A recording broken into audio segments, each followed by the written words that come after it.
다시 개웃긴데. 할 수 있다. 못하면 앞에 6분 때문이야. 인정. 자, 본사 1 봅시다. 본사 1.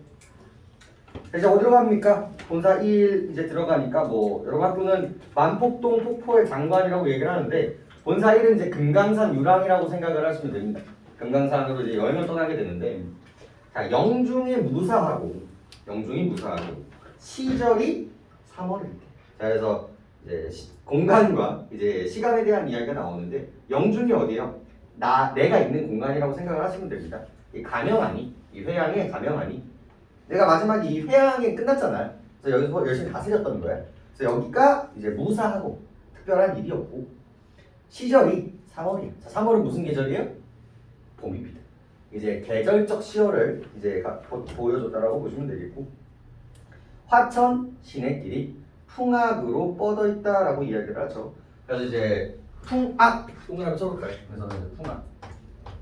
내가 지금은 이제 했죠. 단어를 뭐로 정해주는 게 좋을까요? 영중? 관청? 회양? 아무튼 우리가 아직 회양이에요. 우리가 있던 공간인데 여기서 이제 생각을 하는 게 이쪽에서 나오는 키워드 중에 하나가 풍악이라는 단어가 나오죠. 이게 이제 오늘날의 금강산을 뜻해요. 그러니까 오늘날에는 이제 금강산이라는 이름으로 통일이 됐는데 이 금강산이 워낙 아름답다 보니까 그 당시에는 봄, 여름, 가을, 겨울을 나눠가지고 이름을 붙여줍니다. 근데 이 풍악이라는 단어가요, 금강산을 가을에 이름을 붙여줘요. 가을산을 풍악이라고 얘기를 하는 거예요. 근데 지금은 계절이 언젠데? 계절이 봄이잖아요. 근데 봄임에도 불구하고 얘를 무슨 단어로 처리를 해버리는 거야? 가을이라고 처리를 해버리는 거거든요. 그러니까 그 당시에 사람들도 뭐가 제일 예쁘다는 걸 알고 있었던 거야. 산은 언제 가야 된다? 가을이 제일 예쁘다 라는 식의 이미지를 이제 갖고 있었다라고 보시면 됩니다. 그런 아름다운 이미지들을 이제 보려고 했던 부분들이라고 보시면 되겠고, 그러면 조금 더 이제 디테일하게 보시면 어디를 좀 보실 필요가 있냐면 화천 시내길이 있어요. 천자가 뭐예요? 이 천자가 내천자예요. 내천자. 그 다음에 또 뭐가 나와요? 시내가 나와요. 그러니까 천으로 끝나는 거예요. 그죠? 이게 천으로 끝났는데 또 뭐가 나와요? 천이 시작된단 말이에요. 이런 것들을 충분히 뭐로 볼 수 있는 여지는 있어요? 연세법이라고 볼 수 있는 여지는 있어요. 잘 나오는 편은 아닙니다만 그냥 언급은 해드립니다. 중요한 얘기는 아니에요. 인지는 좀 해두시고 계시고 이런 부분들이. 금강산으로 뻗어 있어 횡장, 이 여행 채비를 다 떨치고 석경, 돌로 된 이 길을 막대를 짚어 백천동 곁을 지나 만폭동으로 들어가니. 자, 아까 제가 말씀드렸죠? 내가 찍은 곳이 있고 간 곳이 있고 스쳐 지나간 곳이 있다라는 거지. 그죠? 어디를 지나서 간 거예요? 어디를? 백천동을 지난 거고, 찍은 게 아니라 지난 거고, 우리가 어디를 간 거야? 이 만폭동이라는 공간으로 가게 됩니다. 그래서 이미지는 이렇게 될 것 같아요. 우리는 이제 여기서부터 이제 금강산을 가는 거예요. 그래서 만폭동으로 가게 됩니다.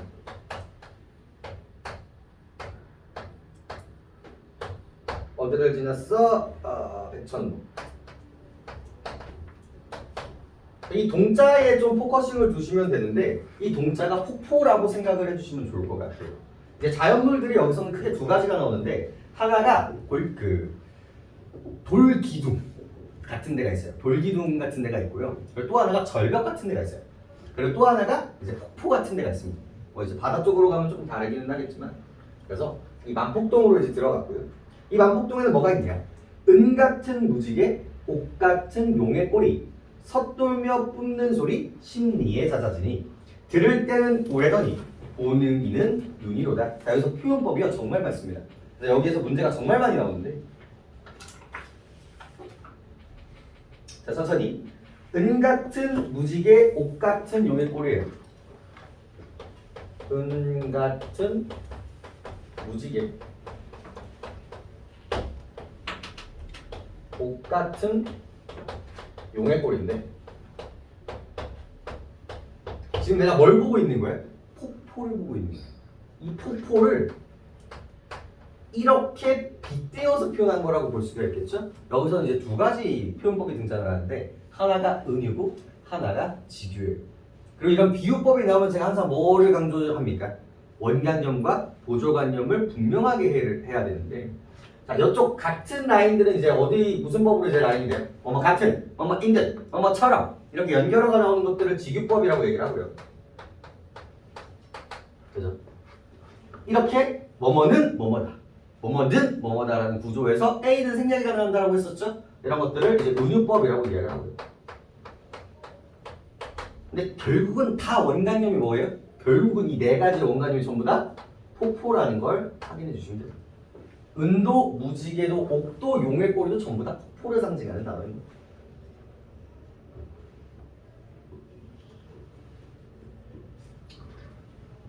그리고 자연스럽게 이제 무슨 법까지도 있어요? 뭐뭐 같은 뭐뭐, 뭐뭐 같은 뭐뭐. 그러니까 무슨 법도 이제 따라옵니까?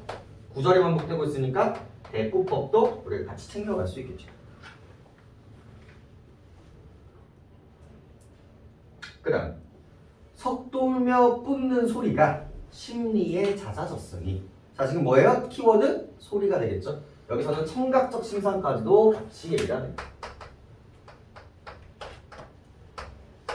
그래서 다양한 감각적인 심상을 사용한다고 이 작품의 가장 큰 특징 중에 하나가 됩니다. 들을 때는 우레더니 본직은 눈이로다. 그러니까 멀리서 약간 이제 원근의 느낌을 이제 살리는 건데 멀리서는 뭐가 들려요? 하는 소리가 들려요. 근데 가까이 가보니까 뭐예요? 이제 옛날부터 예쁜 물 그리고 파도 이런 것들이 물이 이렇게 떨어지면 어떻게 돼요? 부서지잖아요. 그럼 부서질 때 색깔이 어때요? 하얀색이에요. 그래서 그 하얀색을 은 같다, 옷 같다 이런 식으로 전형적으로 많이 보는데 여기서 뭐라고 얘기하고 있어요? 눈이로다라고 이야기를 하고 있죠. 그래서 멀리서 들었을 때는 뭐야? 멀리서는 원에서는 이제 청각이었고 근에서는 시각으로 이미지를 본 거예요. 가까이. 그래서 이 거리감도 이제 보여주는 부분들이라고 볼 수 있겠죠. 정말 예쁜 표현들이죠. 이런 것들.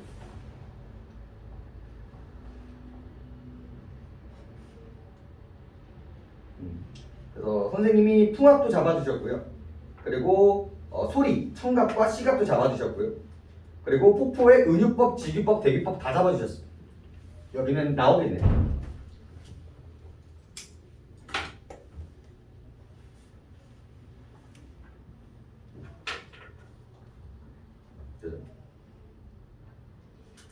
자, 그 다음에 이제 어디로 가냐면요. 근데 봐봐. 그럼 여기서 이 사람 태도는 뭘까? 결국은 이 사람의 스탠스는 결국은 다 똑같거든. 이 사람 태도는 뭘까? 와, 존나게 예쁘다. 야. 이걸 무슨 척 태도라고 얘기해요? 예찬적 태도라고 얘기해요. 이런 것들 다 뭐라고 부릅니까? 이런 것들 전부 다 싹 다 뭐라고 부르는 거야? 경관 묘사라고 부르게 되는 거야. 경관 묘사를 통해서 이렇게 시각, 청각, 수식어를 가지고 막 설명을 하잖아요. 이런 것들을 묘사라고 이야기를 하는 거고 이런 묘사들은 자연물일 때 예찬적 태도로 연결되는 게 전형성이에요, 여러분. 전형성. 앞으로 계속 나올 패턴들일 겁니다. 자, 그 다음에 이제 어디로 갑니까? 금강대라는 공간으로 갑니다. 금강대. 자, 이 대라는 거는요, 약간 절벽 같은 곳이라고 생각을 하시면 돼요. 깎아져 내린 절벽 같은 돌의 이제 부분이라고 보시면 되겠는데, 봉우리 같은 느낌이라고도 보시면 되겠고, 우리 선생님이 이제 그림을 잘 넣어주셨네요. 그럼 여기서는 어떤 감정을 가지고 있는지 한번 보자고. 금강대 맨 위층에 선학이 새끼를 지닌 춘풍 옥경성의 첫 잠을 깨었던지 호의 현상에 반공에 소솟더니 서호 옛주인을 반겨서 넘노는 듯. 자, 천천히 볼게요. 금강대에서 내가 뭘 봐요? 맨 꼭대기에 뭐가 있었어? 학이 있었어. 근데 학이 있는데 여기 앞에 수식어가 붙죠. 뭐가 붙어요? 선이라는 학이, 선이라는 게 붙어요. 이게 신선성자라는 겁니다. 여기서 뭐를 뽑아낼 수 있냐면요. 이 사람이 유교와 불교적인 색채도 이제 있겠지만 여기서 뭐가 들어간다? 도교적 색채감이 들어간다라고 보시면 돼요. 이런 신선, 선녀, 옥황상제 이런 것들은 도교적 가치관이라고 생각을 해주시면 좋은데 선악이 새끼를 치니 춘풍 옥경성에 옥피리처럼 들리는 봄바람 소리에 풋잠을 깨었던지. 그래서 지금 얘가 뭐야? 봄바람이 살랑살랑 부는 거예요. 이 바람을 어떻게 표현하고 있어요? 피리 소리로 빌고 있을 거예요. 피리 소리. 그래서 이게 또 좀 조심스러운데 그냥 보면 은유고요. 그 뭐라고 하죠? 의역을 하면 직유가 돼요. 그래서 좀 애매한 부분이라서 그냥 비유적인 표현이라고만 잡아둘게요. 비유를 하는 거죠. 그러니까 봄바람에 깜짝 놀라서 하기 이제 날아오르는 거예요. 그거를 피리 소리를 들어서 이제 올라갔다. 이런 식으로 이제 비유하면서 표현을 하는 거고요. 일단은 은유 정도라고 해봅시다. 여기는 직접 언어가 이제 등장하지 않으니까 은유 정도만 잡아주시고 은유 옥덩형 피리 소리는 봄바람을 상징하는 빗대어 표현하는 단어라고 보시면 되겠고 그다음에 호의 형상이라고 이야기를 하죠. 이게 흰 저고리에 검은 치마. 그래서 여기가 색채어예요. 이 색감이 드러나는 단어거든요. 얘가 해석을 이제 정확하게 해야 되는 부분들이고요. 그리고 이때가 이제 전형성이라고 보시면 돼요. 옛날에 남자는 어떤 옷을 입고 있었어? 모나비룩이라고 이야기하죠. 이 검은 가색, 흰색 두루마기를 입고 있었어요. 근데 이때도 선녀도 똑같은 이미지를 갖고 있었던 거예요. 어떤 이미지야? 흰 저고리와 검은 치마가 옛날에 그 선녀의 전형적인 복장 같은 거였다는 거죠. 그래서 학이 공중에 치솟았더니 그 모습이 뭐 같다라는 거야? 선녀 같다라는 거죠. 그래서 이 학을 마치 선녀 같다 라는 식의 이미지를 복장 같은, 그렇죠? 흰색에다가 검은색은 이 학도 이미지가 있으니까. 그래서 무슨 법을 베이스로 하고 있다? 의인법을 베이스로 하고 있다는 거죠. 이 금강대 위에서 학이 날아다니는 모습을 통해서 와, 선녀가 날아오르는 것 같다 라는 식의 아름다움을 보여주고 있는 거고요. 자, 그러면서 갑자기 생뚱맞게 지역이 나와요. 서호의 옛 주인을 반겨서 넘노는 듯 나오죠. 갑자기 뭐가 나와? 서호의 옛 주인이 나와요. 이거 뭐겠어? 결국은 과거에 고사를 사용한 거고요. 이 고사가 이 학과 연결되어 있는 고사예요. 결국은 자연 친화를 했던 사람입니다. 자연 친화. 이 학과 친구를 먹고 자연과 친구를 먹었던 사람의 서호의 옛 주인. 그죠? 근데 이게 누구다? 나야. 봐봐, 내가 가니까 하늘 올라가잖아. 마치 옛 주인을 보는 것처럼 네가 올라가는 거야. 자칫 라이 뭐야 내가? 신선 같구나. 이제 이런 개념들은 계속 뒤쪽에서 나와요. 마치 자기를 신선 같다는 이런 최면을 걸듯이 나는 신선이야 약간 이런 이미지가 이제 만들어집니다. 그래서 넘노는 뜻이니까 여기도 뭐예요? 이것도 직유법도 베이스로 하고 있거든요. 그래서 마치 내가 가서 날아오르는 게 그 옛 주인을 만나서 날아오르는 것 같구나 라는 식의 이미지를 통해서 은근히 자기가 신선 같다 라는 것들을 이제 풍기고 있는 부분이라고 보시면 되겠습니다. 그리고 여기 있는 고사 쓰면 당연히 뭐가 깔려 있는다고요? 이제 대유법도 깔린다는 거 생각하시면서 더 이상은 얘기하지 않겠습니다.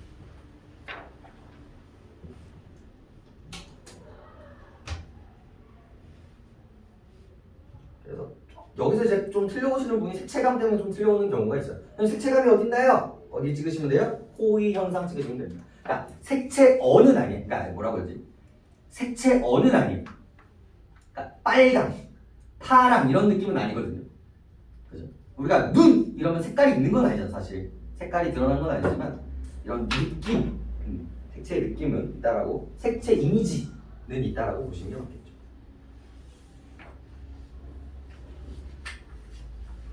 넘겨봅시다. 선생님이 잡아줬던 부분들이기도 하네요. 자, 그 다음에 아직도 본사 첫 번째, 아직도 우리는 금강산 이야기를 합니다.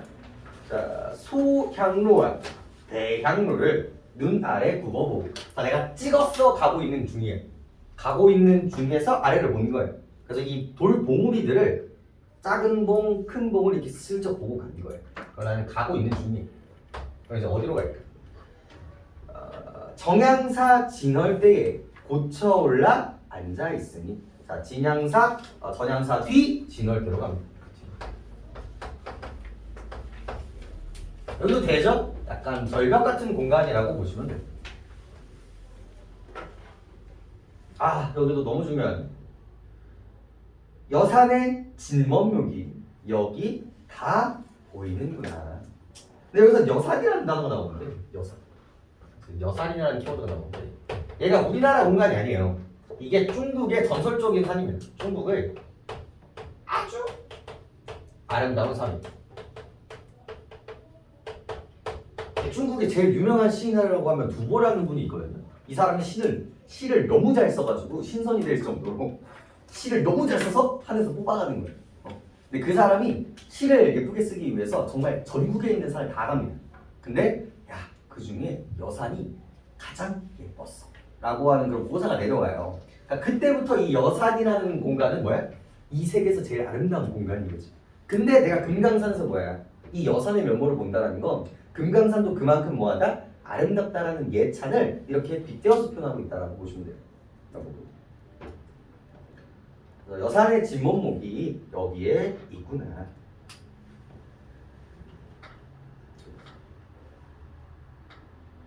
그래서 여기는 무슨 법을 사용한 거라고 볼 수가 있겠어요?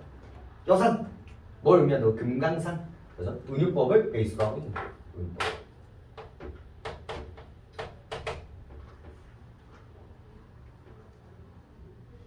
자, 그리고 이제 전형적인 표현이 나오죠. 우리 그 상충곡 할 때도 그렇고 이런 자연 예쁘다라고 얘기를 하는 부분들에서 맨날 나오는데 와 정말 그림 같다.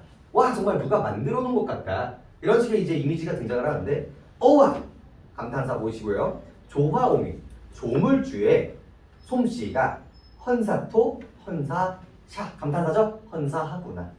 해석하면 뭐예요? 야단스럽다예요. 이거 오늘날의 언어로 해석하면 쩐다. 아름답다, 예쁘다고 해석하시면 됩니다. 여기서 나온 게 뭐라고? 예찬적 태도라고. 조화봉, 헌사하다, 그냥 전형적인 패턴들이에요.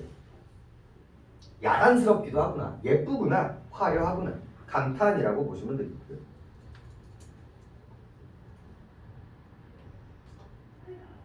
자, 그 다음 구절 진짜 중요해요. 선생님이 밑줄까지도 써주셨네요. 날거든 뛰지 마라. 섰거든 솟지 마라.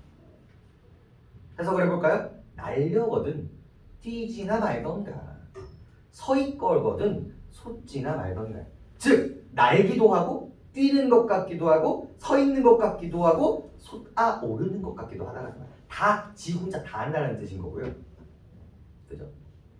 이 구절에서 나올 수 있는 부분들이 많은데 결국 이 진월대에서 내가 뭘 보고 있는 거야? 이렇게 아름다운 돌산들을 바라보고 있는 거예요. 금강산 이런 돌산이 정말 예쁘거든요. 이걸 보면서 마치 얘네들이 뭐처럼 느껴지는 거야? 움직이는 것처럼 보이는 거야. 분명히 얘네들 움직여 안 움직여? 안 움직이지만 마치 움직이는 것처럼 보인다는 거지. 자, 움직임이야. 움직임. 여기서 튀어나오는 심상이 있어요. 뭐야? 마치 움직이는 것 같다야.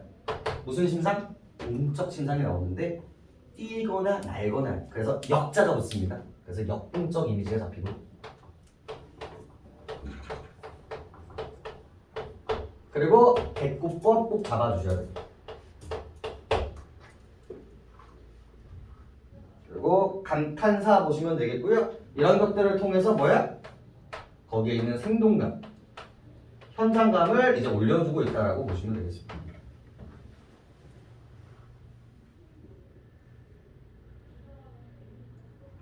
그리고 아주 중요한 표현이 있죠. 지금 뭐야? 원래 얘가 뛸 수 있어요, 없어요? 못 뛰잖아. 못 날잖아. 근데 날는 듯한 느낌이 든다고 했으니까 무슨 법이에요? 화류법이에요.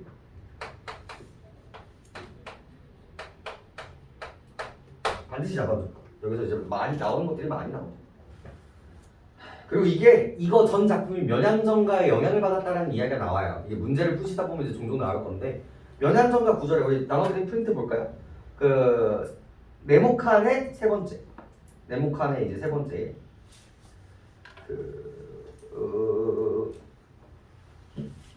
네모칸 두 번째네요. 넓거든 기노메라, 푸르거든 희지 마라. 이 부분이 면양정가의 구절이에요. 그래서 이 구절에 영향을 받은 부분이다 라는 해석이 종종 있습니다. 그냥 언급만 해드리고요.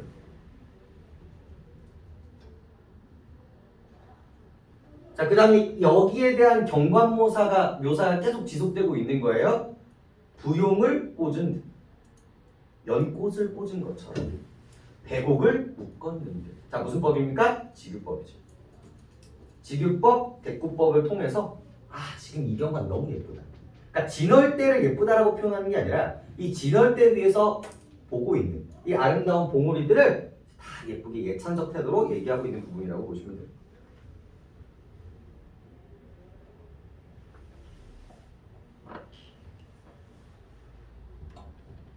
그 다음 볼까요?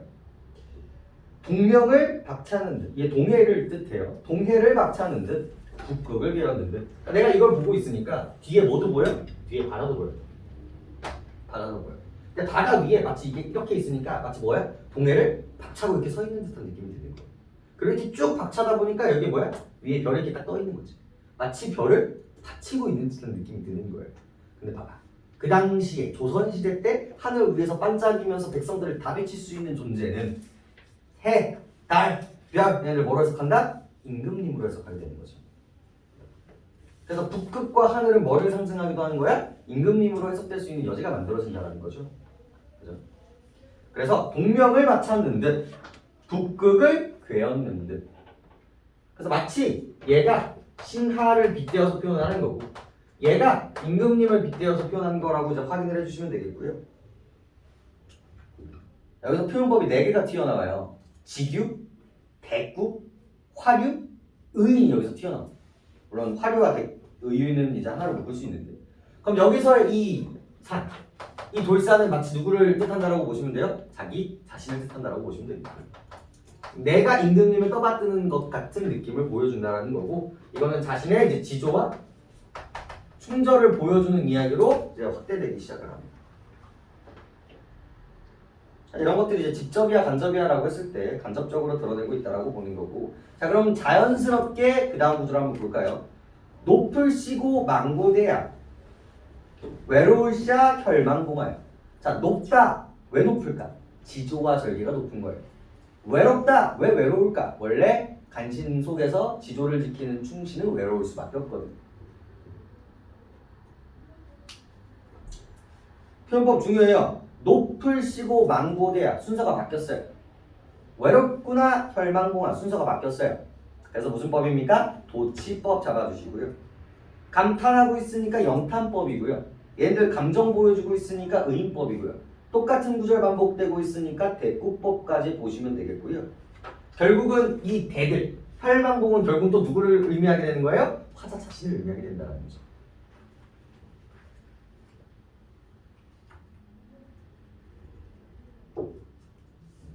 그래서 하늘의 추미러 올랴 무슨 일을 사례로 말하다 여쭈다 사례다 가장 높은 최상의 표현이죠. 임금님한테 도대체 하늘 위로 올라가가지고 임금님한테 가가지고 뭐를 말씀드리려고 하늘을 이렇게 높이 솟고 쳤니? 솟고 쳤니?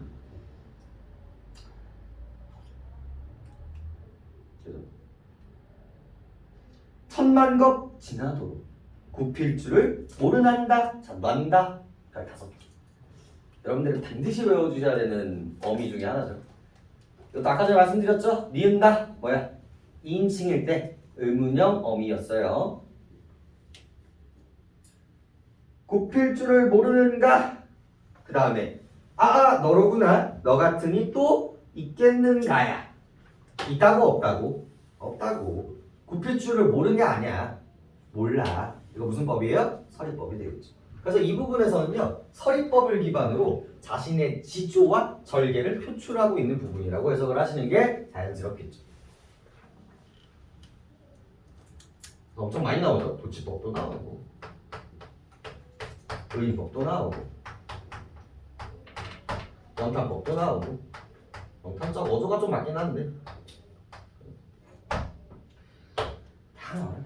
그 다음에 서리법도 나오고. 그래서 어지간한 이야기들은 프린트에다 넣어놨으니까 하나하나 찝어가면서 좀 잘아가시고 표현법도 이제 공부를 해야 됩니다. 그래서 어와 너로구나 이런 것들은 충분히 영탄법이라고 볼 수 있겠죠. 감탄사니까. 네, 그래서 학교 프린트에는 북극과 하늘에 대한 이야기를 좀 강조하고 있고요. 북극과 하늘은 임금님을 상징하는 거고, 그죠? 너 같으니는 결국은 지조 높은 충신을 상징한다. 그리고 더 나아가서 그런 지조와 절개를 갖고 싶다. 그리고 나도 그런 사람이다. 하는 화자의 이런 역할로서 등장할 수 있다는 거 생각을 해주시면 좋을 것 같네요. 해볼까요? 올라왔어. 개신대에 고쳐 올라. 개신대에 다시 올라가서 중앙성을 바라보며 이제 어디로 갑니까? 개신대로 갑니다. 개신.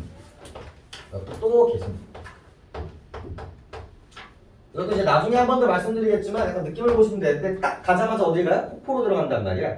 그 다음에 이제 절벽 같은 데를 계속 지나면서 높은 절벽 위에서 아래를 약간 조망하는 느낌으로써 이제 해석을 한다라고 보시면 됩니다. 전부 다 뭐 보고 있는 거야? 돌 봉우리 보고 있는 거야. 그걸 다 묘사하고 있는 부분들인데 이 산에서 엔딩도 폭포로 끝난 결국이에요.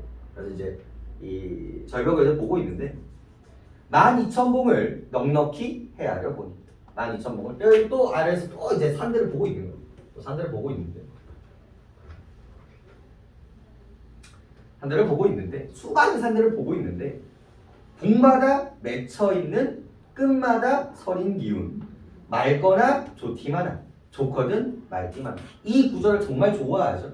그래서 맑고 깨끗하고 깨끗하고 맑다 이런 이미지가 이제 잡혀 들어가는 거고요. 여기 별표 치세요. 너무 중요하거든요. 그래서 내가 이 개심대에서 뭘 바라보는 거야? 이 봉우리가 있는데 여기에 이제 기운 같은 게 안개 같은 게 낀단 말이에요. 그래서 이것들을 보면서 얘가 지금 생각을 하고 있는 건데 여기서 가장 중요한 표현법이 연세법이에요. 제일 중요한 표현이 연세법. 연세법이 뭐예요? 원숭이 엉덩이는 빨개, 빨가면 사과, 사과는 맛있어. 이렇게 문장에 끝나는 단어들이 그 다음 문장으로 넘어가는 시작점으로 등장을 하면 그걸 이제 연세법이라고 이야기를 하는데 여기서 뭐로 끝났어? 맑거든 좋티마나 그리고 그게 좋티라는 게 그대로 넘어가고 있죠. 바로 이 부분이 이제 연세법이라고 볼 수가 있겠고요. 대꾸, 연세, 반복 보시면 되겠고 그 다음에 중요해요. 저 기운 흩어내요. 인거를 만들고 싶다라는 소망으로 이어지게 돼요. 이 기운이 너무나 좋은 기운이기 때문에 이 기운을 가지고 내가 뭘 만들고 싶다? 인재를 만들고 싶다라는 소망으로 이어지게 되는데 이 이야기의 베이스는 뭐가 깔려 있다라는 거야. 우리나라의 인재가 뭐하다? 부족하다라는 사고로 이어지게 되고요. 이 부분의 감정을 정리할 수 있어요. 뭐로? 나라를 걱정하는 마음, 우국지정으로 정리를 할 수가 있습니다. 여기 정말 많이 나와요. 이 구절. 사실 건동별곡은 안 나온 데가 없어요. 다 나온다고 보시는 게 맞는데 정말 많이 나와요. 형용도 끝이 없고 형용도 끝이 없고 처세도 형태도 많기도 많구나. 대꾸와 연탄 정도만 보시면 되겠고 사안의 모습이 정말 다양하구나. 그 다음에 천지 만드실 때 3타 정도는 좀 외워두시면 좋거든요. 3타의 뜻이 뭐예요? 3타 이게 우리 사랑하다 3세트가 있어요. 이게 맨날 여러분들 가르쳐드리는 우리 괴다, 여다, 이 해다 이 3세트 있죠? 이게 임금에 대한 사랑 이야기가 이렇게 맨날 나온단 말이야. 이거 괴다 뜻 뭐야? 사랑한다. 여다 뜻 뭐야? 님한테 가겠다. 가다야. 근데 이거 인생으로 가면 같이 살아가다. 해다 뭐예요? 내가 항상 민강을 생각하는 거야. 헤아림. 그죠? 생각하는. 그리고 여기 이제 세트로 또 등장하는 단어가 뭐냐면 삼다가 있어. 삼다. 삼다가 님을 삼을 때 나를 삼은 거야. 즉 님이 태어날 때. 이게 만들다거든요. 근데 조물주가 만들면 뭐야? 태어나다. 그래서 이게 만들다. 생기다, 태어나다로 해석을 합니다. 이 정도는 이제 외워둘 줄 아시면 좋고요. 반복해서 이제 보여드리는 거고. 그러니까 천지가 만들 때 자연이 만들어졌을 거예요. 뭐가? 지금 이 봉우리들이 분명히 천지가 만들어졌을 때 분명히 자연스럽게 만들어진 건데 지금 보니까 너무 예쁜 거야. 그러니까 이게 누가 의도를 갖지 않고서는 이 정도로 예쁘게 느껴질 리가 없다는 거지. 그 다음에 이제와 와보게 됩니다. 유정도 유정하리라. 또 리을샷 또 나오고 있죠? 간판 어조예요. 그래서 유정하기도 유정하구나. 분명히 뜻이 있는 것 같구나. 그러니까 누군가가 이렇게 만들지 않고서는 이렇게 예쁠 리가 없다. 라는 뜻으로 이 조물주의 뜻이 반영되어 있다. 이렇게 해석을 해주시면 되겠습니다. 그래서 너무 예쁘다 이 정도로 해석을 해주시면 되겠고요. 야, 그 다음에 진짜 유명한 구절이 나오죠. 모의고사에서도 진짜 많이 나오는 구절이기도 하고요. 그리고 유교적 가치관의 끝판왕이기도 합니다. 그러니까. 여기까지는 약간 자연의 아름다움이었잖아 사실. 그리고 임금님 사랑이여라 우국지정 정도만 나와 있는데 이제 유명한 학자가 이제 한 명 등장을 하죠. 자, 비로봉 상상두에 올라본 이가 누구인가? 근데 좀 조심을 하셔야 되는 게 이거를 이제 선생님이 어떻게 잡는지가 중요하거든요. 이거 비로봉에 같다라고 하셨니? 아니면 그냥 봤다라고 하셨니? 해석이 조금 애매한데.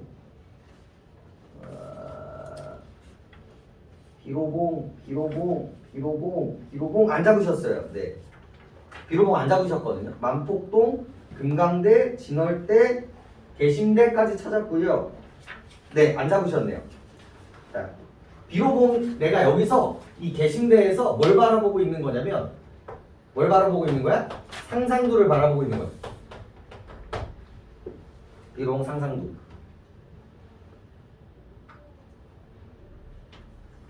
이 비로봉 상상도. 비로봉. 아, 내가 봐봐. 간 게 아니야. 진짜 중요해. 간 게 아니라 내가 본 거예요. 그리고 이 비로봉이 이 금강산에서 제일 높은 봉우리예요. 금강산. 그러니까 제일 높은 봉우리를 보니까 이 사람이 우리 인간의 유교의 역사에서 가장 높은 사람을 떠올리게 되는 거지. 누구야? 유교를 만든 사람? 물론 좀 아니긴 하지만 뭐야? 공자님을 떠올리게 되는 거야. 이 물리적인 높음을 공자님의 그런 학문적이고 인품적인 정서적인 가치로서 표현을 하는 거예요. 그래서 한번 읽어볼게요. 비로봉 상상두에 올라본 이가 누구인가? 있다고 없다고? 없는 거야.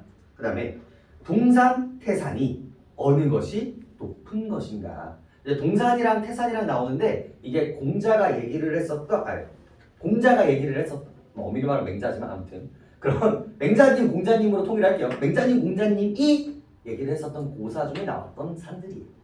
그래서 그리고 노국이 좁은 줄은 우리는 모르거늘 넓거나 넓은 천하를 어찌하여 작다고 말했는가?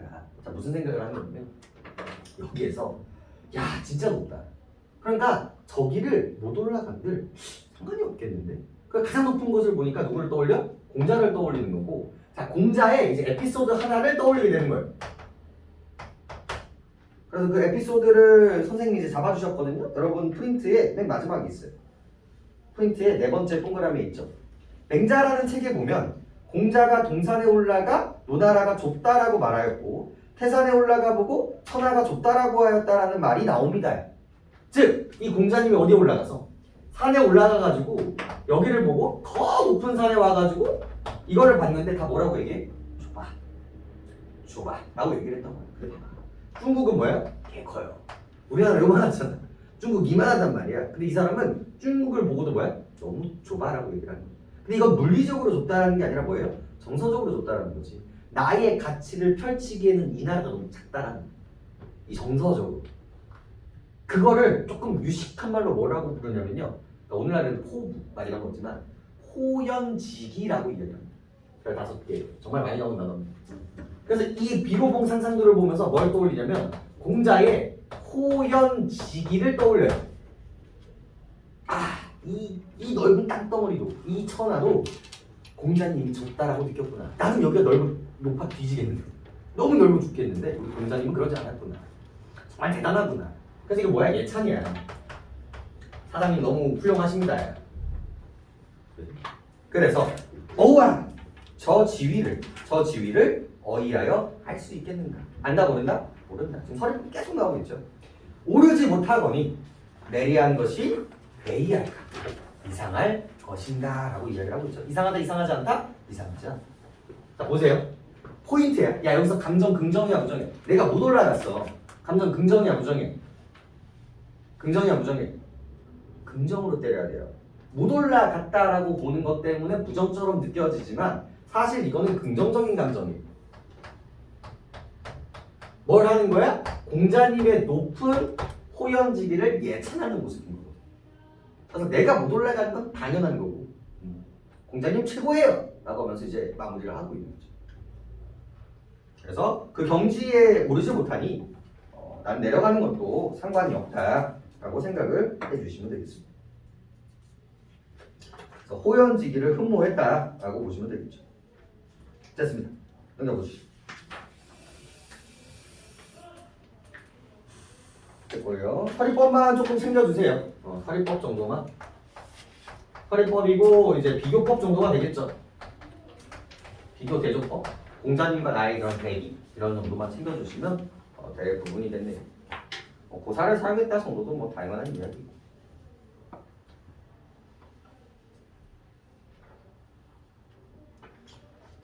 자, 그다음 봅시다. 와, 그 다음도 별 5개네요. 너무 중요한 부분인데요. 여기도 안 나오면 내가 손에 장을 치실 정도로 여기는 반드시 나옵니다. 공자.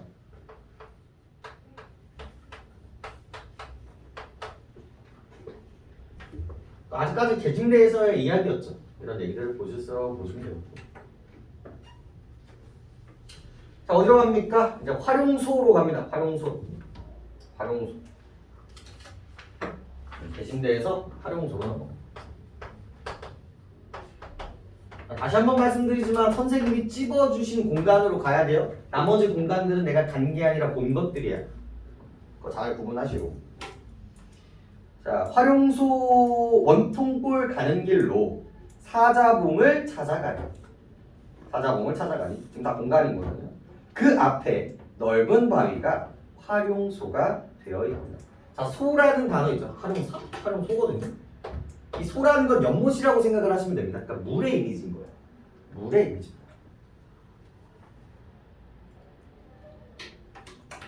물의 이미지고요. 천년 요령이 굽이굽이 서려 있어. 주야에 흘러내어 창이 넓은 바다에 이어져 있으니 풍운을 언제 얻어 삼인루를 내리겠는가. 끊어볼까요? 음해의 이온풀을 다 살려내겠도다. 여기까지 끊어야겠네. 이거 무조건 나온다고 했어요. 여기가 되게 중요한 부분이었을 거예요. 여기가.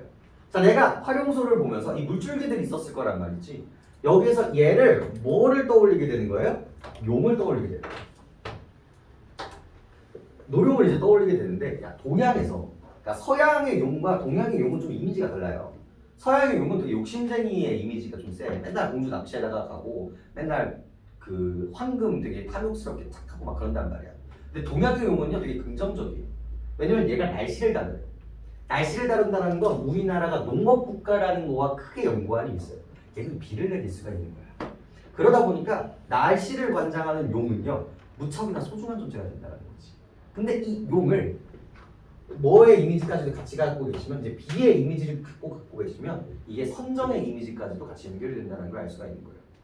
이 노룡은요 이제 뒤에서 나오겠지만 얘는 화자, 즉 송강 정철을 의미하는 키워드예요. 자, 그래서 천천히 볼게. 천년 노룡이 굽이굽이 서져 있어. 주야에 흘러내려 창에 이었으니. 자, 풍운을 언제 얻어? 자, 키워드 볼게요. 노룡, 그 다음에 풍운, 그 다음에 삼이루,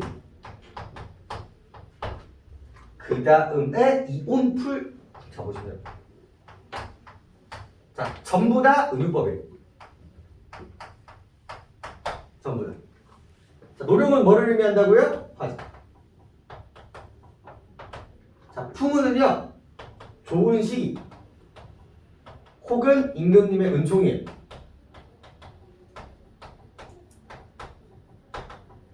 내가 용이 바람과 구름을 얻는 것처럼 임금님의 은총을 받아서 뭘 내리겠다? 3일 동안 내리는 비를 내리겠다. 이건 뭐야? 선정.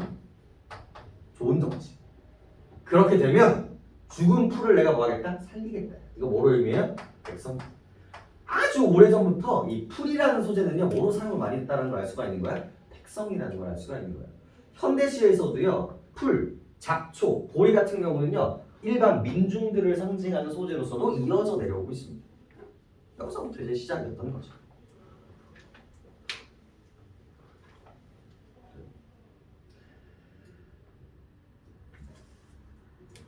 그래서 뭐를 드러내고 있다? 여기 부분이 선정에 대한 포부를 보여주고 있는 부분이 바로 이 부분이고요. 자, 앞에서 한번 나왔었죠? 선정에 대한 포부 뭘 통해서?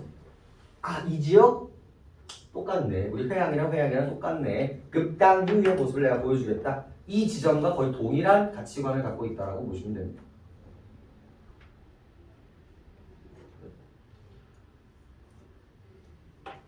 자, 다 왔어. 그 다음에 이제 마지막일 겁니다. 그 다음에 미하연 묘길상 앞문제를 넘어 내려가. 미하연 묘길상 앞문제를 다 넘어가서 얘들 다 그냥 넘어가는 데들이에요. 전부 다. 외나무 썩은 다리 불정대에 오르니. 그래서 어디로 갑니까? 불정대로 갑니다.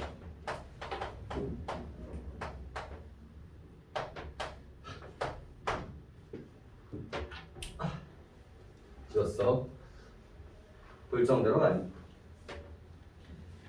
천심절벽은 반공에 띄어두고 은하수 한 구비를 촌촌히 베어내. 자, 이제 어디로 다시 왔어요? 이제 불정대라고 이야기를 하는데 여기서는요 폭포의 이미지라고 보시면 됩니다. 여기서 폭포가 이제 두 번 나오는데 하나가 은 같은 무지개 옥 같은 요괴볼이 나왔죠? 자, 이거 누구 거야? 첫 번째 거야. First. 가장 먼저 금강산에 딱 오자마자 시작했을 때 봤던 폭포야. 그리고 여기는 뭐야? 금강산의 마지막 폭포입니다. 폭포로 시작해서 폭포로 끝나요. 조심하셔야 될 거는요. 빗대어 표현하는 게 얘건지는 좀 조심하셔서 보세요. 지금 원관용과 보조관용을 보는 거야. 그죠? 그래서 이 불정대에서는 어떻게 표현을 하시는지를 보시면 되는데 천심절벽을 반공에 세워두고 은하수 한 구비를 촌촌히 베어나가요. 자, 여기서 무슨 키워드가 나와요? 은하수라는 키워드가 나와요. 그러니까 폭포가 내리는 그 모습을 마치 뭐 같다라고 표현을 하는 거야? 은하수 같다라고 표현을 하고 있는 거죠. 그래서 무슨 법이에요? 은유법이 되겠죠. 하는 뜻이야. 은유를 베이스로 하고 있고. 원가님은 또 폭포입니다. 그 다음에 실같이 풀어내어 배같이 걸려있으니 또 뭐 나와? 실 나오고요. 그리고 배 나오죠. 근데 이거는 같이 나왔으니까 무슨 법이에요? 같이 유예요. 저기도 은유지구 잘 구분해야 된다. 여기도 지기운을 잘 구분하셔야 돼요. 전부 다 원가님은 폭포입니다.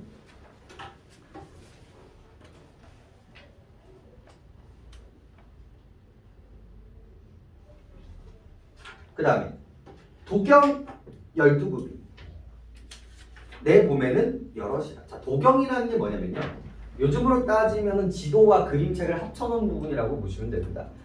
이 지역에 이런 모습을 갖고 있어요 라고 하는 풍경화 그림책이라고 생각을 해주시면 돼요. 근데 그 그림책에 여기 있는 이 불정대의 모습을 폭포를 그리는 데 있어서 몇 줄기로 그린 거야? 12줄기로 그린 거야. 근데 내가 봤을 때 뭐야? 12줄기가 아닌 거지. 더 많이 내리고 있고 더 예쁘다라는 거야. 와, 이 아름다움을 그림에 담지 못했구나. 그래서 도경 12굽이 내 봄에는 여러 하다. 더 많은 것 같다. 더 예쁘다라는 거를 이제 감탄하고 있는 부분이고요. 자, 리덕션, 우리 아까 전에서 얘기했었던 두보 아저씨, 여산의 에피소드에 있었던 그 두보 아저씨 있죠? 그분이 바로 이분입니다. 이덕선, 이제 와서 고쳐서 의논하게 하는. 다시 의논하게 되면 그때 뭐라고 했어? 야, 내가 돌아다 보니까 여산이 제일 예뻤어. 늘 다시 여기 앉혀놓고 얘기를 하면 뭐라고 합니까? 여산이 여기보다는 낫다 말 못하리라. 그만큼 그 여산만큼 이 금강산이 어떻다? 아름답다 라는 식의 예찬적 태도를 보여주고 있습니다. 도곤 정도는 외워주시면 좋아요. 뭐뭐 보다 better than. 비교를 해도 우리 이 금강산이 여산보다 중국의 그 전설의 산만큼 예쁘다 라는 식의 이미지로 마무리를 해주시면 됩니다. 여러분, 선생님도 이적선에 대한 이야기 나왔고, 그 다음에 폭포수 은유법, 그 다음에 실과 배는 직유법, 옆에 대꾸법까지만 좀 써주시면 좋을 것 같아요. 그 정도까지만. 네, 여기까지가 본사 1이었습니다. 본사 1. 그 다음 좀 속도가 붙어요. 내가 여기만 복습을 좀 할게요.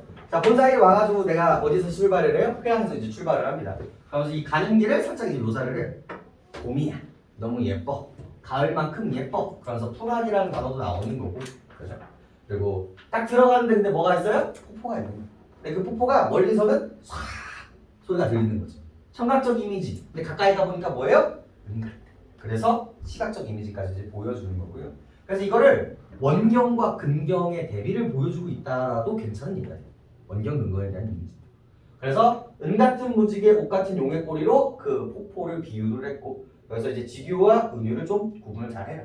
그리고 이제 앞으로 나오는 모든 태도가 뭐야? 예차적 태도야. 너무 예쁘다. 그런 것들이 이제 헌사고 헌사하다로 이제 대표되는 부분들이 되는 거겠죠. 그 다음에 넘어가니까 이제 처음 봉업에서 뭘 봐요? 학을 봐요. 학을 보면서 뭐를 떠올립니까? 서초의 옛 주인인 고사를 떠올리게 되죠. 그래서 저 자연과 제가 저의 주인이다. 그래서 이제 자연친화적인 이 모습도 좀 보여주는 거고. 그 다음으로 넘어가니까 이 진월대에서는 뭐를 봐요? 수많은 봉우리들을 봐요. 그래서 수많은 봉우리들을 보면서 와 정말 예쁘다. 그죠? 그 다음에 어떤 표현이 되게 중요하다고 했어요. 날거든 뛰지 말고, 뛰거든 뭐 서 있거든 뛰지 말고 이런 부분들이 있죠. 그런 역동적 이미지들을 통해서 다양하게 묘사를 하고 있다라고 보시면 됩니다. 그리고 여기서도 이제 뭐가 나와? 어떤 봉우리에는 뭐가 있어요? 구름들이 있어요. 그래서 그런 안개의 기운들을 뿜어나가 그러니까 인재를 만들고 싶죠. 그래서 우국지정의 모습도 보이고요. 그다음에 거기서 아주 높은 상상도를 보게 됩니다. 거기서 우리 공자의 호연지기까지 이제 생각을 하게 된다는 거죠. 그리고 그 다음에 이제 가서 어디를 가요? 좀 아래쪽으로 내려가서 연못을 봐요. 그 연못에서 나를 용으로 빗대어서 표현을 하면서 선정에 대한 포부를 보여준다라고 보시면 되겠고요. 마지막 엔딩 부분에서는 다시 한번 폭포를 보면서 졸라 예쁘네 라고 하면서 다시 비유적 표현을 통해서 아름다움을 표출하고 있다는 거죠.